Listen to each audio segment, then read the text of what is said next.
took my mother's oldest grandchild from her, and for that I can never forgive you. I hope you can deal with what you've done. Jeffrey, I hate you! One after another, the relatives of his victims poured out the pain and grief they had suffered at the hands of Jeffrey Dahmer. What's your name, sir? Few crimes in modern American history can compare to the dark secrets that came out of apartment 213 in this quiet Milwaukee neighborhood. Investigators found 7 skulls and 4 heads, one of them in a refrigerator. In this blue barrel, still more body parts. After 13 years, the murder spree had finally come to an end, but not before at least 17 young men were dead, their bodies mutilated. Some had even been cannibalized to satisfy the killer's twisted sexual urges. After a 2-week trial in January 1992, Jeffrey Dahmer was sentenced to more than 900 years in prison. This defendant will never again see freedom. Little consolation for the grieving families, or for this man who listened with a combination of disbelief and shame. Lionel Dahmer, Jeffrey Dahmer's father. To have a child murdered and mutilated is a horror from which no parent recovers. But what about the parent whose child committed the crimes? What Lionel Dahmer learned about his son in this Milwaukee courthouse 2 years ago led to another kind of hell, where a father turns the questions of guilt and responsibility on himself, wondering, where did I go wrong? Was there something I could have said or done to have prevented this? Did I help create a serial killer? It's been eternal torment.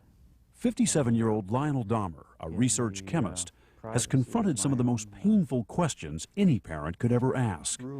In a haunting book called A Father's Story, he looks for the origins of his son's madness, and one of the first places he looks is in the mirror.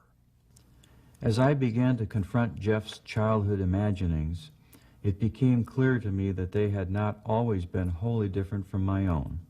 These same needs and impulses had lived a shadowy half-life in me. When you were a teenager, you had dreams of committing murder yourself.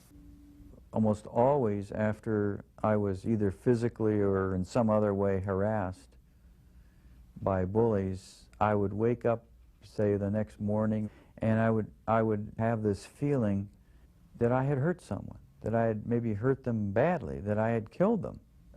Lionel Dahmer also reveals that as a teenager, struggling with feelings of inferiority, he had his own destructive obsessions with fire and homemade bombs. And this was your way of what? Achieving some control? Gaining some respect? I felt like I was in control and I had some power. I was noticed. You seem to believe that you may have passed on some kind of genetic propensity for obsession or destructive behavior. It's something to be considered. I mean, I want to consider everything. A series of childhood infections, a hernia operation that seemed to traumatize Jeffrey when he was 4. At about that same time, something else happened. Lionel had removed some dead animals from the crawl space beneath their house and placed the bones in a bucket. I noticed that Jeff had picked up these bones and just let them drop back down into the bucket and made a clanging noise. And he seemed sort of entranced by that. He just said, as he dropped them down, it's just like fiddlesticks, he says. Looking back on it now, Lionel says he can't help wondering if there was more to it than just child's play. I can no longer distinguish the ordinary from the forbidding, trivial events from ones loaded with foreboding. When he was 4 and pointed to his belly button and asked what would happen if someone cut it out, was that merely an ordinary question from a child who had begun to explore his own body, or was it a sign of something morbid already growing in his mind? When we went fishing, and he seemed captivated by the gutted fish, staring intently at the brightly colored entrails, was that a child's natural curiosity, or was it a harbinger of the horror that was later to be found in apartment 213? What was he like as a young boy? Wonderful. I thought he was wonderful. Jeffrey's mother, Joyce. He was fun. We did all of the normal things that people do. If I'd seen something that had been a clue of any kind, I'd like to think that I would have done something about it immediately. No, there wasn't anything unusual about Jeff. But according to Lionel, by the time Jeffrey entered this elementary school in Doylestown, Ohio, he was no longer the buoyant child his parents once knew. Jeff's first grade teacher described him as inordinately shy, so that he stayed away from all the kids out here on the playground and seemed to be profoundly unhappy. Shouldn't that have set off some kind of alarm? We visited the teacher, and we became very concerned, as she did. But I thought it was just shyness, as I had gone through when I was a youngster in school. But what for you had been shyness, for him was becoming near total isolation. That's right. In retrospect, that's very true. As Jeffrey entered adolescence, he became even more withdrawn. Lionel and Joyce were fighting, at times so violently, he says knives were drawn. Their strained marriage was beginning to crack. There were times when he heard the shouting and he went outside and just left the house. I learned later that he was slapping the trees with branches and sticks, and I guess apparently out of frustration. When you think back on those times, the arguments and the possible effect, does it cause you anguish? It makes me sick. It really makes me sick that we didn't have a more Ozzie and Harriet type family. And I'll feel that way to my death. In his endless second-guessing about the upbringing of his child, there is one last agonizing possibility that haunts Lionel Dahmer. That the drugs he says were prescribed for his wife when she was pregnant with Jeffrey might have harmed him. Lionel remembers a very difficult pregnancy. Her jaw would go sideways and lock, and her eyes would bulge. And I know it sort of sounds like epilepsy. It does sound like a seizure of some kind. Right. But it was not diagnosed as that. The doctor did not say that that's what it was. He did not know what it was. A doctor would usually have to intervene, giving Joyce injections of barbiturates and morphine, which would finally relax her. While current medical literature says barbiturates taken during pregnancy can cause fetal damage, at Jeffrey's trial, experts said it was impossible to link his criminal behavior to the prescription drugs his mother may have taken during her pregnancy. And tests showed no brain or genetic abnormalities. When we asked Joyce about her pregnancy, she disputed much of what Lionel said had happened and told us she doesn't know why he continues to raise questions about it, unless it's to blame her. There were no seizures. I can't imagine where that comes from. It isn't true. I don't... You don't recall anything like that? No. Seizures or No. seizure-like episodes? Absolutely not. Is it possible you just don't remember them, Joyce? No, it's not possible. I don't remember them. It was my first pregnancy. I remember everything about my first pregnancy.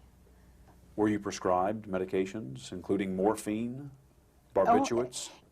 I don't know what medications were prescribed, and I had a doctor, a physician. I took the medicine that was prescribed for me, and for the most part I was healthy. There was nothing that was out of the ordinary as far as my pregnancy was concerned, except that... In the end, she, like Lionel, has no answers, only questions. Jeff was raised with all the love and care and concern that any child could be raised with, and what happened to him, I don't know. I wish I knew. I'd give anything to know. I asked the universe, why would this be allowed to happen? I don't have an answer for that. You don't have any answers, do you? No. No, I don't. What do you see when you look at Jeff's face? I guess the parent, naive parent in me still says I see an innocent, shy child. a defenseless, vulnerable child who I wish I could help now.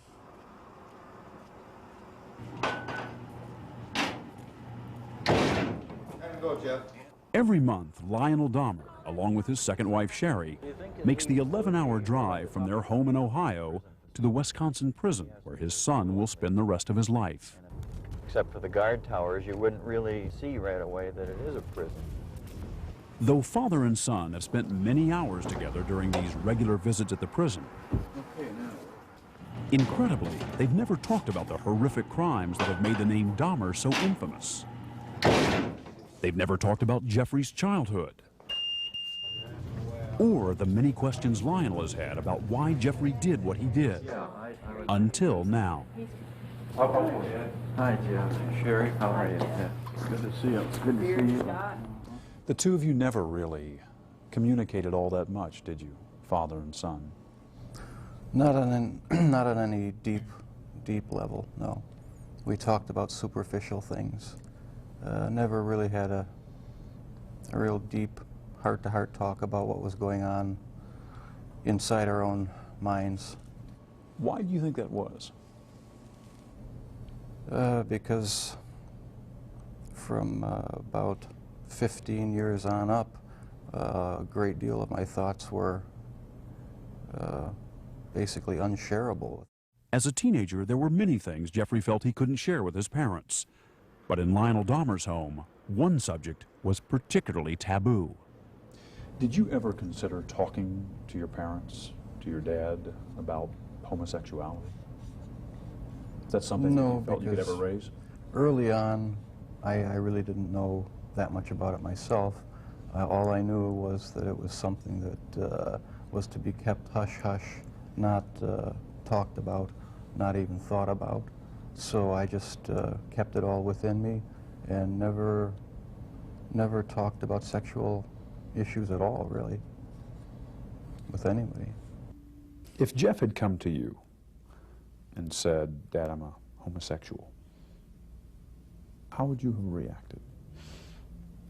I think I would have started in on a program to try to change his thinking. So you would not have been accepting? No, no. Do you believe to this day that he is, as a homosexual, living in a state of sin? If you believe the inspired word of God, which I do, that is sin. It's repugnant to God. Do you think Jeff was ashamed of his homosexuality? I think so. He certainly think hid it so. from you. Mm-hmm. He sure did. Do you think if you had been able to talk about that in a more open way, that it would have helped? Talking about it, I don't think would have made that much difference. Because, like I said, there were things going on in my head that I would have never opened up and talked about with anybody. Jeffrey's secret homosexuality was only one force that drove him into his own world. His parents' incessant fighting was another. It was unnerving, depressing, made me angry sometimes. I'd leave the house, go out in the woods and sulk, brooding, you know, wondering why they had to have such a rough relationship. Your dad says that somewhere around the age of 6, he thought that you began to change, that you began to withdraw, that you became much more shy. Oh yeah, that's the time I really remember noticing that things weren't quite right. So it wasn't so much innate shyness as it was wanting to withdraw from tension and arguments and problems in the house. That's how I saw it, yeah. Just, I sort of lived in my own little fantasy world when things got too heated in the household. It was just my own little world where I had control.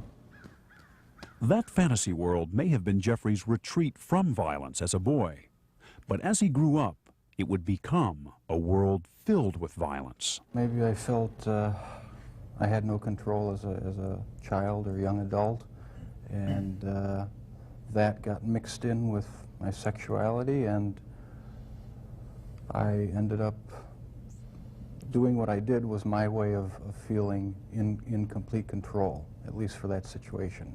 creating my own little world where I had the final say, where I could completely control a person that I found physically attractive, and keep them with me as long as possible, even if it meant just keeping a part of them. One of your dad's biggest questions is when you began to slip away, when you crossed over into this world of obsession or dark fantasy from which you just couldn't return. I think it was around age 14 or 15. Started having obsessive thoughts of violence intermingled with sex. And it just got worse and worse. I didn't know how to tell anyone about it, so I didn't. I just kept it all inside. Tell me about this house right here. One of the things Jeffrey kept inside early on was a bizarre teenage fascination with dead animals. This from a boy who 10 years earlier had played fiddlesticks with a bucket of animal bones. Lionel took us back to the neighborhood in Ohio where his son's strange rituals began. That he rode around on his bike, took containers, garbage bags and so forth, and collected roadkills and brought them back and examined them. It was something Lionel says he never knew about until the trial. One of the biggest things that I've been wondering is just how on earth, how it got established with entrails, you know, with insides of dogs or foxes as you made your way around the neighborhood on. I think it maybe started out as just childhood curiosity, just to see what it looked like inside, or right, and something went wrong. Was there some pleasure in the cutting open of the animal? Yes, there was. No sexual pleasure, but just a. It's hard to describe. Sense of power, sense of control? I suppose that's a good way of putting it, yeah. It's impossible to know why Jeffrey's obsessions progressed from roadkill to humans, but it didn't take long. During our visit back to the old neighborhood, Lionel showed us where the stalking began. When Jeff was 14, he rode his bike over here from his home a couple miles away at this location, hid in the trees and the bushes with a sawed-off baseball bat, waiting for a jogger to come by. And what was he going to do? Well, he was going to hit the jogger over the head with the baseball bat, make him unconscious, and lie with a motionless body. Do you remember at age 14 hiding in the bushes alongside that road, thinking about attacking the jogger? Yes. Yeah, I remember doing that. So that's the point at which it shifted from animals to people. Years 14 or 15 in that area, yeah. He never attacked any joggers, but it was on these same roads at age 18 that Jeffrey, now struggling with alcoholism, picked up a hitchhiker named Stephen Hicks and brought him home. The house was empty. Jeffrey's parents had recently divorced, and he was home alone. I wish I just kept on going, but I didn't. I turned around, picked him up, and that's when the nightmare became a reality. What happened after you took him to the house? We talked, had some drinks. I knocked him out, and that was the first time. In August 1978, about a month after the Hicks murder, Lionel and Sherry Jordan, his girlfriend at the time, went to check on Jeffrey. What was the scene like when you came into the house and saw him? He had a dead look in his eye, and he just looked extremely sad. He was wandering aimlessly about the house. He was very uncomfortable. His mother had moved out. He was torn between the two parents. He was a lost child. Was this about some kind of desire to keep these people with you, not to be abandoned, not to have them leave? I think that did play into it, but there was a big element of wanting complete control over someone, total control, not having to consider their wishes, being able to keep them there as long as I wanted, and that was a big part of it. Lust played a big part of it, controlling lust. Once it happened the first time, it just seemed like it had control of my life from there on end. It was a major part of my thinking from then on. Did you want to try to stop? Yes, I tried. I tried to stop. And the killing did stop, for a while. But Jeffrey says in 1984, while living here at his grandmother's house in Milwaukee, his violent compulsions consumed him once again. One night, cruising these bars in downtown Milwaukee, he met a young man and took him to this hotel. I had put some sleeping pills in his drink to render him unconscious, and was just going to spend the night with him.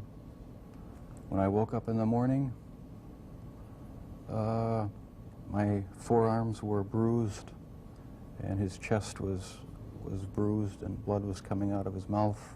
He was hanging over the side of the bed, and I have no memory of beating him to death, but I must have. And that's when it all started again.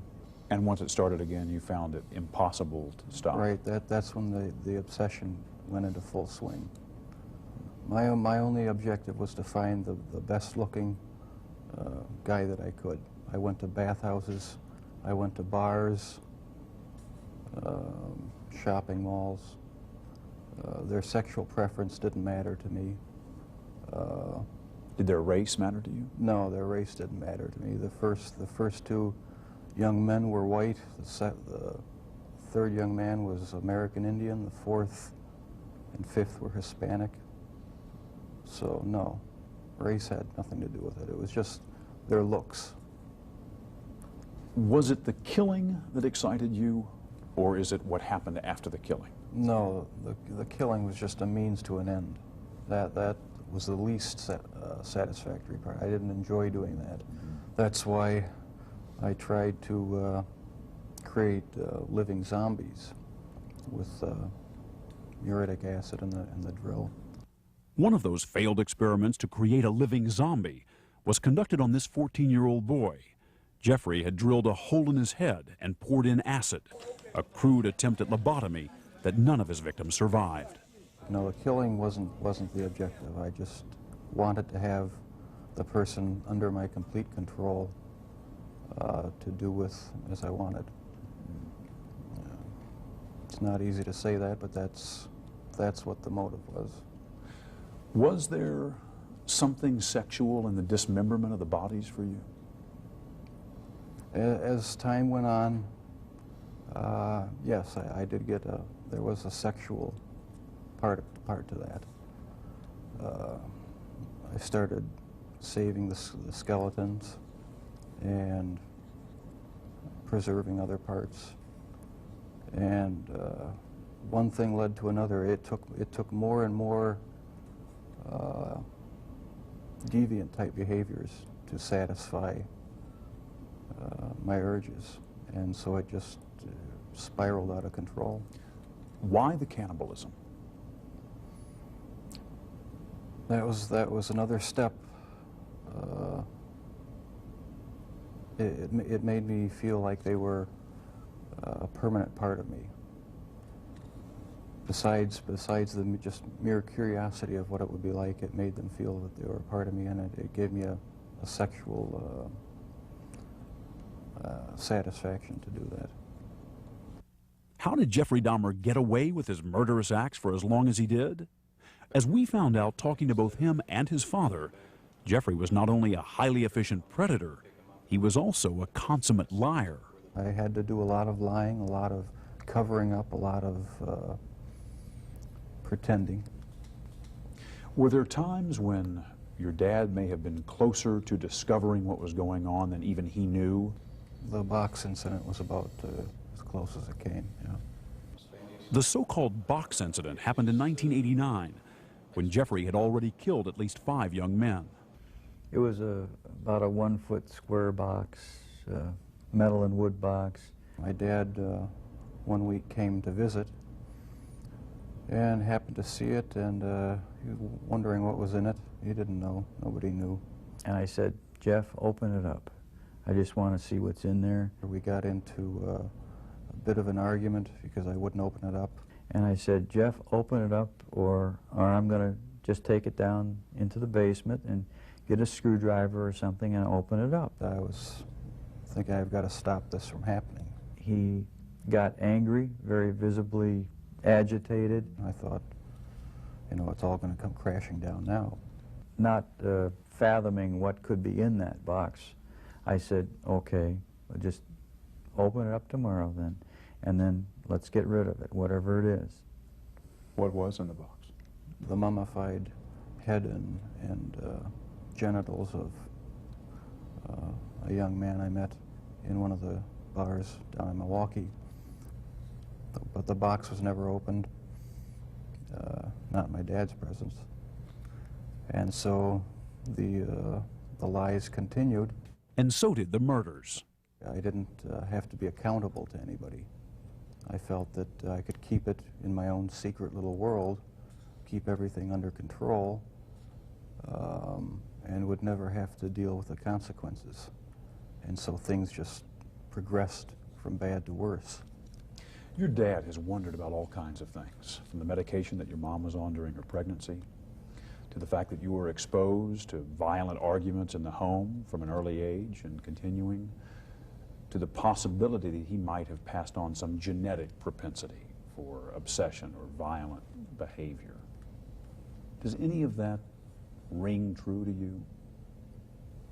I can see why he'd wonder about those things, but as far as I'm concerned, they're all excuses. I feel it's wrong for people who commit crimes to try to shift the blame onto somebody else, onto their parents or onto their upbringing or living circumstances. I think that's just a cop-out. I take full responsibility. How do you feel about what you did? I'm glad that it's over. There's nothing, any words I say to the victims' families are just going to seem trite and empty. I don't know how to express the regret, the sorrow,